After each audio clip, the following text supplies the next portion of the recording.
family lives under a bridge, lost everything they owned. Now empty cardboard boxes are what they're calling home.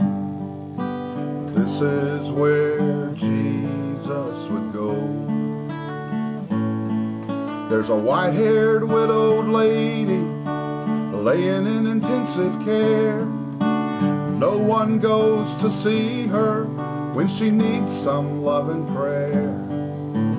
This is where Jesus would go.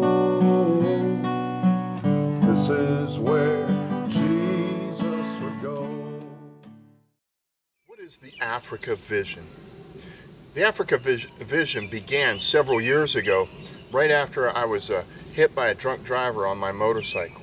I was in a wheelchair and I was stuck in a handicapped apartment. God began to put in my spirit a desire to go and purchase some land, and the Lord just spoke to me in that moment and said, if you build an orphanage, you can help hundreds, but if you build a pastor's training center, you can help tens of thousands. Birthed the vision of building a pastor's training center and bringing a library that I've been accumulating here in America to a place where it could be used by people who don't have access to those kind of resources. In a land where many pastors plant churches and all they have is the tract that they read when they gave their life to Christ.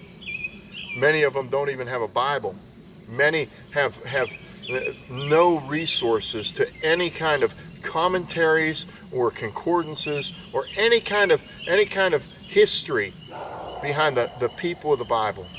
And now I'm looking at expanding into multiple countries on a continent, and that began to birth the Africa Vision, which is to not only strengthen and educate pastors, it's to go to the rural areas, if they do not have a church, to plant a church and bring an indigenous pastor into that church to lead that church, to bring the gospel of hope in that community. And when they do have a church, it's a standalone ministry to connect with them so that they no longer have to stand alone and they can be connected in a very loose network or a loose association.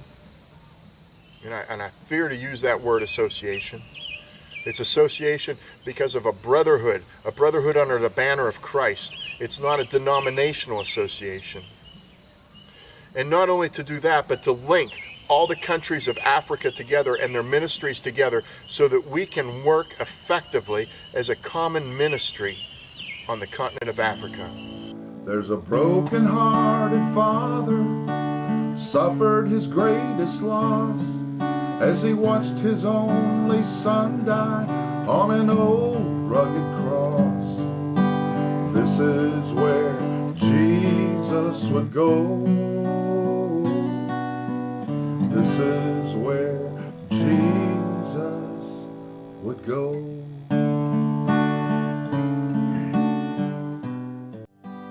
This is where Jesus would go. This is where Jesus would go.